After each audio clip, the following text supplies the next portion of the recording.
3 quarters in 122. Linedrive Hanover and James McDonald. Desperate Man and Trevor Henry in desperate pursuit of Linedrive Hanover. Linedrive Hanover and Desperate Man. Linedrive Hanover wins the Charles Juravinski Memorial Cup. That was a great race for Linedrive there.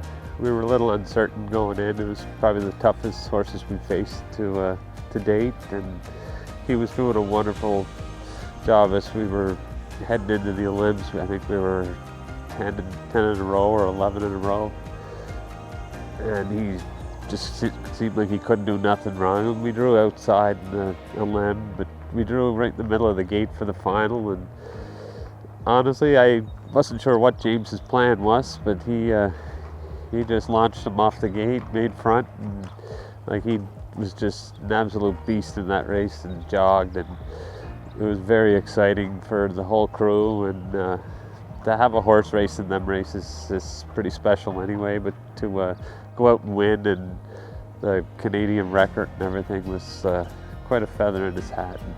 Everybody knows Bulldogs race their season last year was pretty exciting, and obviously it was it's kind of funny, like the two horses were 3 stalls apart in the barn there, and they were going toe to toe for a couple of them starts, but like we went to the Garrity afterwards and we drew bad, and we kind of got a tough trip there in that race, but he just didn't come out of that race that good.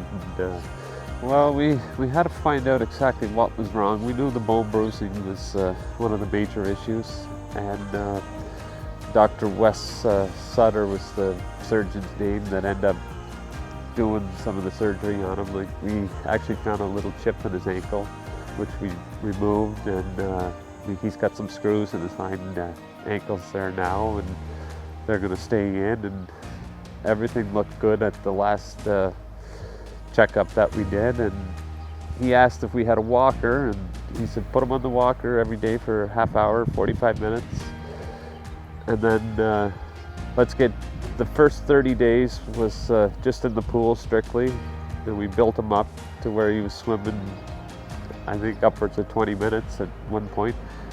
And then after the 30 days we start jogging him as well, and he was doing all 3. Honestly, the other day after training, he went a big mile here, which I was very happy with, and said we're basically ready to get back to the grind. And like, he was kicking the walls down afterwards because we weren't taking him up to swim. Like, I've never seen a horse with the energy he's got, and we're going to let him tell us what our plans are. Like, I plan to qualify him twice, this Friday and the following Friday, hopefully, then possibly give him a week, and then get a start in him, and hopefully we get an invite to that Mohawk Gold Cup, and that'll be his first big test. And the way he is right now, I'm fingers crossed that we'll be able to put a full season in and have a lot of success with him.